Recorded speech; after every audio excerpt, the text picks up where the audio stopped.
बहुत सारे लोगों को लगता है कि नागा साधु का मतलब होता है कपड़े ना पहनने वाले साधु, मतलब नंगे घूमने वाले साधु, लेकिन ऐसा बिल्कुल है नहीं। नागा साधु का मतलब होता है, नागा ये जो शब्द है वो संस्कृत से आता है। नागा का मतलब होता है पहाड़, मतलब नागा साधु का मतलब होता है पहाड़ पर रहने वाले साधु। और इसी शब्द के अंदर है ना बहुत सारे क्वेश्चन का आंसर है, क्योंकि बहुत सारे लोगों के मन के अंदर एक क्वेश्चन आता है कि नागा साधु आते कहां से, रहते कहां पर है, और ये महाकुंभ खत्म होने के बाद, मतलब ये जो कुंभ होता है वो खत्म होने के बाद जाते कहां पर है बाद में। तो फिर इसका आंसर है इनके शब्दों, आई मीन ये जो उनका नाम है नागा साधु, मतलब इन्हीं शब्दों के अंदर है ना इसका आंसर है पहाड़ पर रहने वाले साधु। तो फिर ये हमेशा पहाड़ पर रहना पसंद करते हैं। भारत के अंदर जहां जहां पर जहां बहुत सारे पहाड़ होते हैं, जैसे कि हिमालय के आसपास होते हैं, या फिर बहुत ज्यादा डीप घने जंगल वाले जहां पर भी पहाड़ होते हैं, ज्यादातर नागा साधु है ना मतलब संसार से कटे हुए होते, वो अकेले में रहना पसंद करते हैं, गुफाओं के अंदर रहना पसंद करते हैं, मतलब ये ज्यादातर है ना पहाड़ पर रहना पसंद करते हैं। लेकिन भारत के अंदर है ना, यहाँ पर दुख की बात यह है कि भारत के अंदर है ना नागा साधुओं के बारे में ज्यादातर बातचीत की नहीं जाती। ये बातचीत तभी होती है जब है ना महाकुंभ जैसा पर्व होता है या फिर कुंभ जैसा पर्व होता है, तभी। महाकुंभ तो 144 साल के बाद है, लेकिन कुंभ हमेशा 12 साल के अंदर आता है। तो फिर कुंभ के टाइम के अंदर ही या फिर आध कुंभ के अंदर ही है ना इसके बारे में बातचीत की जाती है।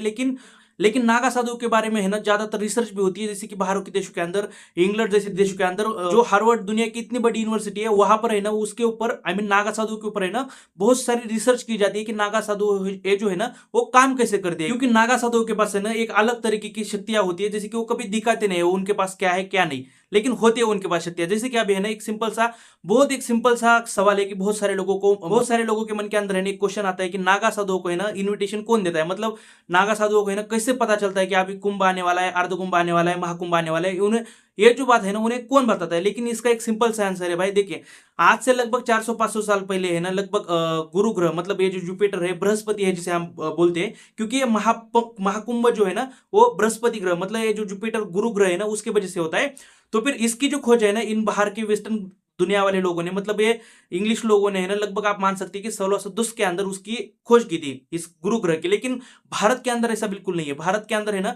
हमारे इन 9 ग्रहों के बारे में, और इस ग्रह, ये जो गुरु ग्रह है, जुपिटर ग्रह जो कि 9 ग्रहों के अंदर आता है, तो फिर इसके बारे में भी है ना हजारों सालों से भारत के अंदर जानते हैं सभी लोग, और लगभग है ना इनकी पूजा भारत के अंदर करते आ रहे थे लोग। तो फिर इसके बारे में है ना मुझे ज्यादातर जानकारी बताने की जरूरत नहीं है, लेकिन भारत के अंदर है ना हर एक व्यक्ति लगभग इसके बारे में जानता है। और ये इसलिए जानती है क्योंकि हमारे जो पूर्वज थे, मतलब जो हमारे साधु संत महात्मा जो महान लोग होकर गए ना, उन्होंने इसके बारे में एकदम स्पष्ट रूप से देखा है कि ये जो सारे ग्रह कैसे है और कैसे काम करते हैं हमारे लिए, और इनका हमारे लिए क्या महत्व है। तो फिर इसी की वजह से ना, इसी गुरु ग्रह की वजह से, जुपिटर ग्रह की वजह से है ना ये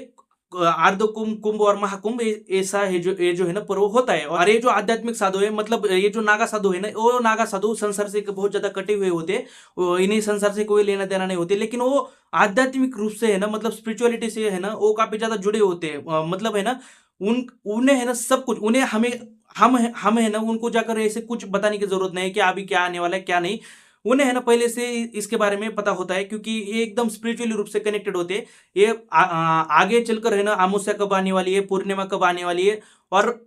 अगले साल है ना मतलब नेक्स्ट महाकुंभ या फिर कुंभ ये कब आने वाला है, सब कुछ इनके इनके माइंड में है ना, आई मीन पहले से उन्हें है ना सब कुछ इसके बारे में पता होता है, क्योंकि ये एकदम हमारी जो प्रकृति है ना उससे कनेक्टेड रहते हैं। और ये सब कुछ मतलब उनके पास होता है कैसे ना कैसे, लेकिन ये कम्युनिकेशन उनके पास होता है। नागा साधु लोग जो होते हैं ना वो अपने कठोर तप के लिए जाने जाते हैं। नागा साधु ने अगर अपने मन के अंदर है ना एक बार कोई चीज को उन्होंने ठान लिया वो करना है, तो फिर वो कर ही दम लेते हैं। जैसे कि है ना एक नागा साधु ने पिछले 8 से 10 सालों से ना एक अपना हाथ, ये जो हाथ है ना, ये एक हाथ ऐसा है ना ऊपर करके रखा हुआ है ताकि भारत देश जो है ना वो हिंदू राष्ट्र बने। और एक और नागा साधु है, एक तो मैं एक दो एग्जांपल दे रहा हूँ, जैसे कि एक दूसरे नागा साधु है जो वो लगभग पिछले 6 से 7 सालों से ना नीचे नहीं बैठे, वो बस ऐसे खड़े रहकर, आई मीन वो खड़े रहते कभी बैठते नहीं। तो फिर नागा साधु है ना एकदम कटाक्ष होते हैं। और आप यहाँ पर देख भी सकते हैं ये नागा साधु है, लेकिन उनके शरीर के ऊपर कपड़े हैं। तो फिर मैंने जैसे मैं शुरू में कहा था कि नागा साधु होने का मतलब नंगे रहना, ऐसा बिल्कुल नहीं होता। बहुत सारे नागा साधु है ना वो कपड़े भी पहनकर रहते हैं। तो फिर जैसे कि उन्होंने अभी ये 2 नागा साधु कपड़े पहनकर खड़े हुए दिख रहे हैं आपको। तो फिर ये जो नागा साधु होते हैं ना, वो लगभग नागा साधु बनने का जो एक कार्यकाल होता है, मतलब किसी को नागा साधु बनना है तो फिर इसकी जो दीक्षा होती है ना वो लगभग एक 16 साल से लेकर 20 साल की जो एज होती है एक इंसान की, उसके बीच में होती है। अगर कोई लड़का 16 साल का है तो फिर 16 साल से लेकर वो 20 साल तक, इन 4 सालों के अंदर कभी भी जाके दीक्षा ले सकता है 4-5 सालों के अंदर, और वो नागा साधु बन सकता है। और ये वो इसलिए इतने कम एज के अंदर के लड़कों को पसंद करते हैं नागा साधु बनाना, क्योंकि ये जो नागा साधु होती है जो उनका अखाड़ा होता है, ताकि क्योंकि ये जो शरीर होता है 16 से लेकर 20 साल तक का, वो काफी ज्यादा फ्लेक्सिबल, मतलब वो जो प्रकृति है उसको एक्सेप्ट करने वाला वो शरीर होता है। वो उनके बीच में एक होती है डीप लेवल की बातें। लेकिन नागा साधुओं का जो मेन प्रेम होता है ना, वो अगर किसी भी तरीके से वो प्रेम करते हैं तो फिर वो भगवान शिव से है, क्योंकि नागा साधु भगवान शिव को इतना ज्यादा मानते हैं, मतलब उनसे ज्यादा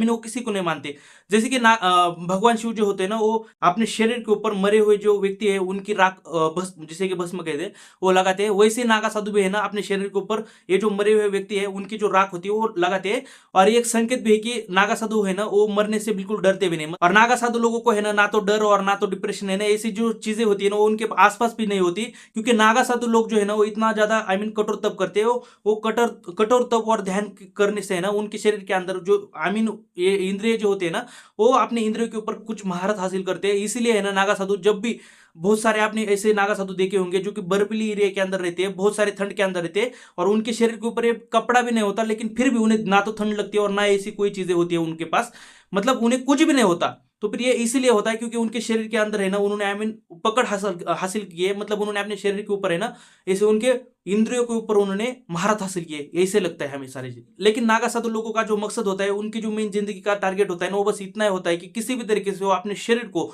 जीवंत रूप से बाहर छोड़े, मतलब वो जो है ना मोक्ष की ओर बढ़ना चाहते हैं। क्योंकि एक बार उन्होंने अगर ये शरीर छोड़ दिया ना, तो फिर उन्हें बाद में जन्म ना मिले, मतलब ये जो पुनर्जन्म वाला हम जो कॉन्सेप्ट मानते हैं ना, वो बस इतना चाहते हैं किसी भी तरीके से है ना, एक बार अगर वो चले गए ना तो फिर वो बाद में लौट कर ना आए, बस इतना ही चाहते हैं। इसलिए है ना इनकी जो कर्म भूमि होती है, ये कुंभ होता है, अर्ध कुंभ, पूर्ण कुंभ, महाकुंभ, ये जो है ना इनकी कर्म भूमि होती है। वो किसी भी तरीके से ना यहाँ पर शरीर छोड़ना चाहते हैं, इसके बाद इसके आसपास कहीं पर भी है ना वो शरीर छोड़ना चाहते हैं। और नागा साधु लोग जो होते हैं ना, वो भिक्षा के अंदर उतना ही लेते हैं जितनी की उन्हें जरूरत है, मतलब वो अपने जरूरत के हिसाब से ज्यादा है ना वो कुछ भी भिक्षा के अंदर नहीं लेते। वो काफी ज्यादा खुश रहने वाले इंसानों में से एक है। उन्हें गाड़ी, घर,